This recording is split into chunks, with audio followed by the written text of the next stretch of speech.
tenim una última hora. El Consell de la Generalitat ha declarat el conjunt històric de Vilafamés com a bé d'interès cultural, BIC. Per a qui no conega Vilafamés, es tracta d'un dels conjunts històric-artístics de major importància del País Valencià, per la bellesa del paisatge i per l'alt grau de conservació. També destaca per una particular topografia i per la singular silueta que l'identifica. El nucli històric de Vilafamés està conformat per una trama medieval, un conjunt d'arquitectura popular i edificis nobles, és a dir, arquitectura. Vilafamés té un gran patrimoni, un patrimoni material i immaterial, històric, etnogràfic, paisatgístic. És un patrimoni molt integrat en el seu territori, resultat de la construcció de tantes generacions que així han viscut.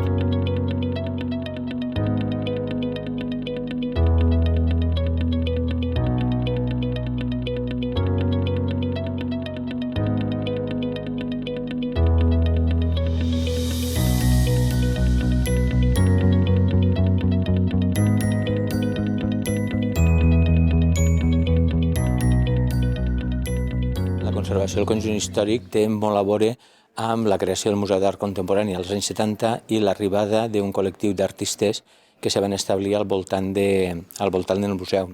El Museo de Vilafamés significa una aportación a la ciencia museológica, la posibilidad de renovación constante del museo deriva de que los artistas normalmente conservan la propiedad de sus obras, pueden estar en venta, pueden estar en depósito, es decir, esto le da al museo una vitalidad, una licencia y sobre todo una originalidad que yo no conozco ningún museo que funcione así en el mundo entero. Evidentment, el museu significa un abans i un després en tot el que és les noves etapes de creixement de Vilafamés.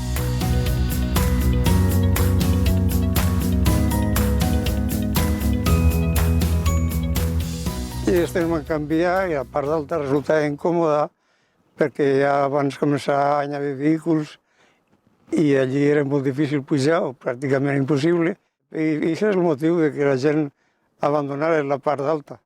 En la part d'alta hi havia moltes dificultats, fins inclús per a pujar l'auia, i la gent, a poc, no se'n van anar una setmana ni un any, se'n van anar a poc.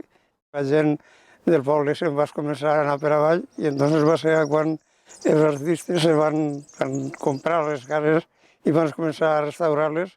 Perquè crec que la gent que vivia així va començar a despoblar-lo per a viure a la part de baix del poble i després va vindre gent amb molta sensibilitat per el patrimoni històric i van voler viure en les cases ja conservant-les i un poc restaurant el que hi havia.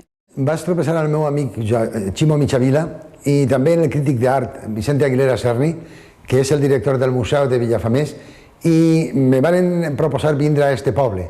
Vingui, me vaig enamorar del poble, vaig veure el museu, l'ambient i l'atmosfera artística que se viu en ell i me quedé així fa 21 anys. Una sèrie de persones se senten interessades per el poble, que són aquest grup d'artistes que sempre hem dit, i entonces són els que propicien la rehabilitació i la conservació i la rehabilitació del conjunt històric.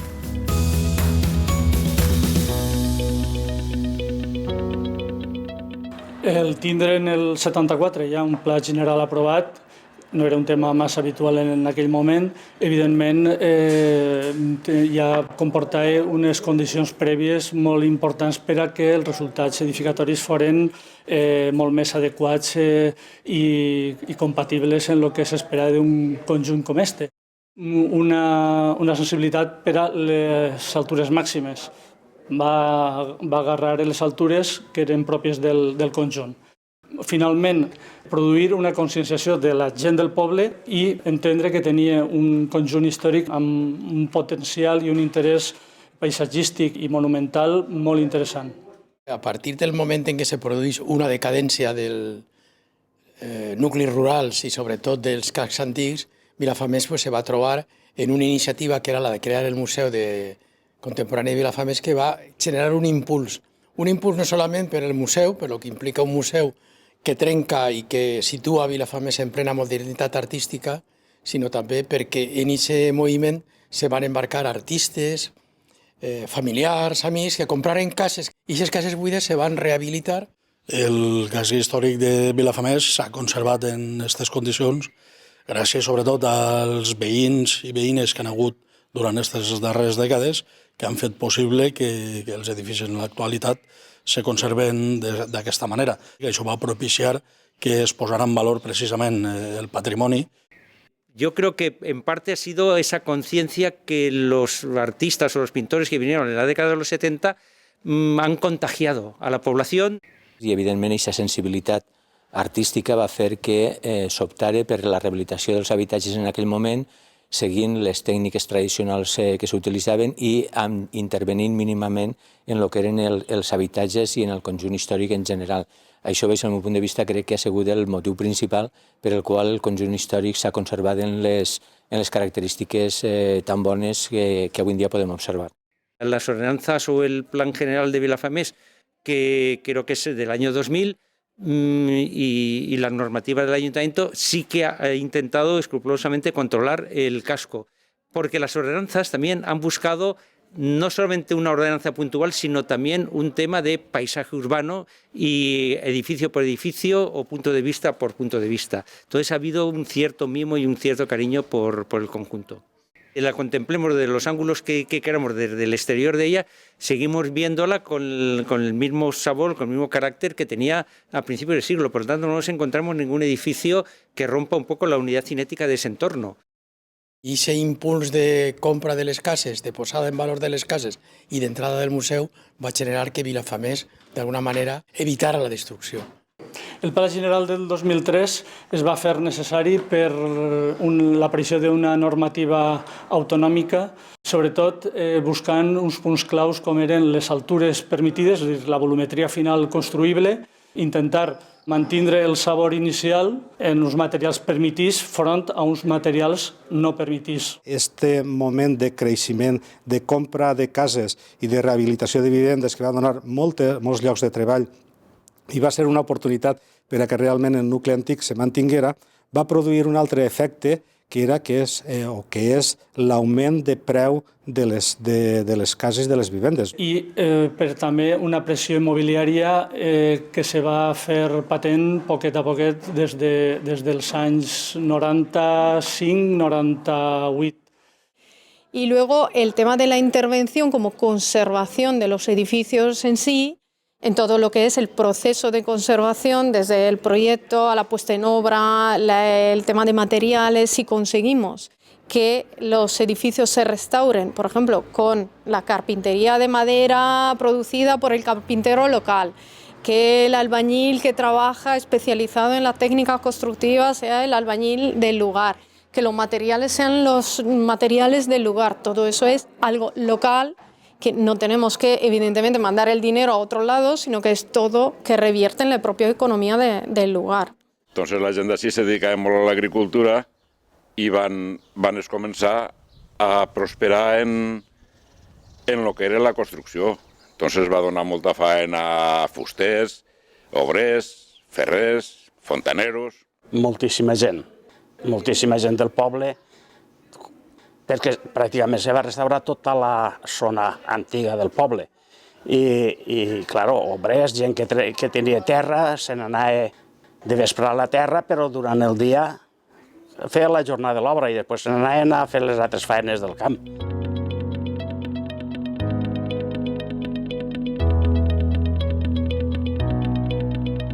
Sí, la veritat és que va ser un impuls per a remodelar el que era el casc antic i a la vegada consolidar un poc també els llocs de treball que teníem al poble, sobretot dels oficis. Una casa de pedra en aquells temps i el lloc que estava, que no arribava cap mig de transport, era impressionant la quantitat de faena que va donar la gent del poble per a poder fer la casa eixa. Normalment era per als accessos que no se podia accedir en els vehicles que en aquell temps hi havia normalment i entonces havia de ser tot manual. I al ser manual el cost era molt més elevat. Si conseguimos restaurar recurriendo a los oficios de la zona, al final estamos fomentando la economía local. El dinero se queda en casa y se está promoviendo el mantenimiento de todos esos oficios tradicionales que de otro modo se pierden i desaparecen. Nous professionals i oficis de tota la vida que continuen i posant-los en valor aquests mateixos edificis. És, sens dubte, una alternativa econòmica al que ha sigut les formes de vida tradicionals. Com avui en dia el sector de la construcció està pràcticament mort en quant a obra nova, en els municipis el que hem d'anar és cap a la rehabilitació. Per tant, seria una manera de reactivar tot el sector de la construcció, de donar feina a tots els obres del poble.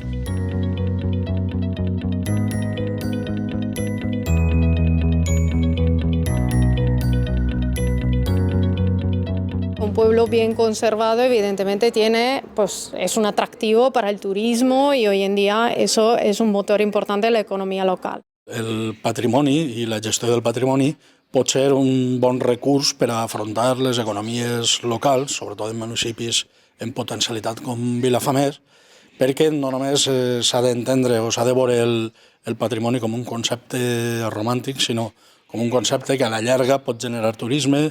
Al rehabilitar tot el casc urbà i fer-lo més atractiu, la gent ve a visitar-lo, és gent que passa la nit així, poden vindre a passar el cap de setmana, se poden quedar en els hotels, cases rurals, etc.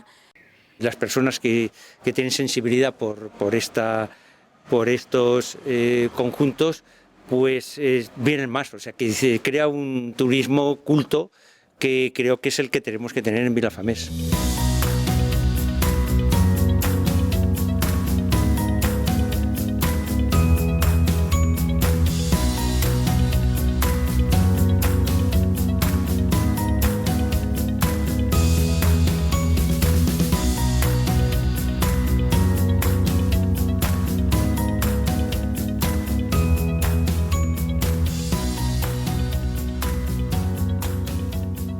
No solament ha de ser el motor, sinó que per ell mateix ja justificaria la intervenció de tant els poders públics com el que seria el conjunt de la massa veïnal en prendre les decisions que portaren a conservar i a millorar aquest aspecte patrimonial.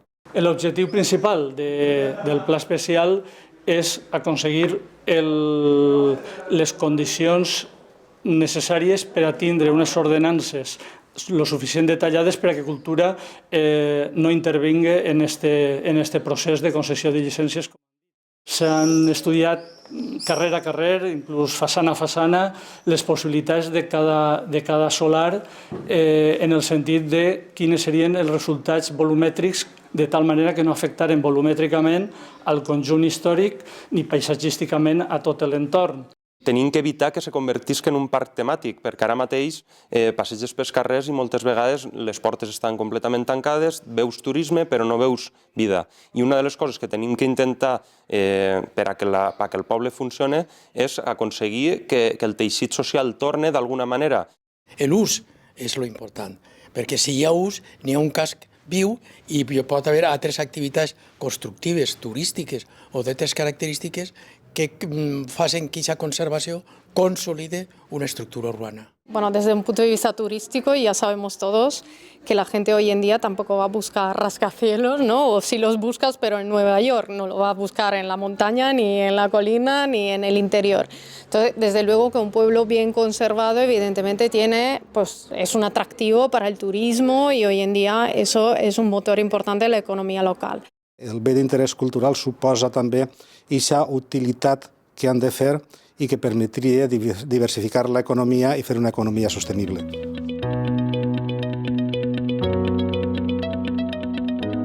El museu li dona, diríem, identitat nova, identitat moderna, el connecta en el món de l'art i, a més, fa una cosa evidentíssima, i és que deixa de ser un poble que està en l'anonimat. En ser el primer museu d'art contemporani a l'estat espanyol i el fet d'irradiar noves idees, noves concepcions de l'art va permetre que Vilafamés fora l'epicentre durant uns anys de l'art contemporani al País Valencià. Un poble que és bé d'interès cultural i que a més té un museu d'art contemporani no és una cosa que la veus tots els dies.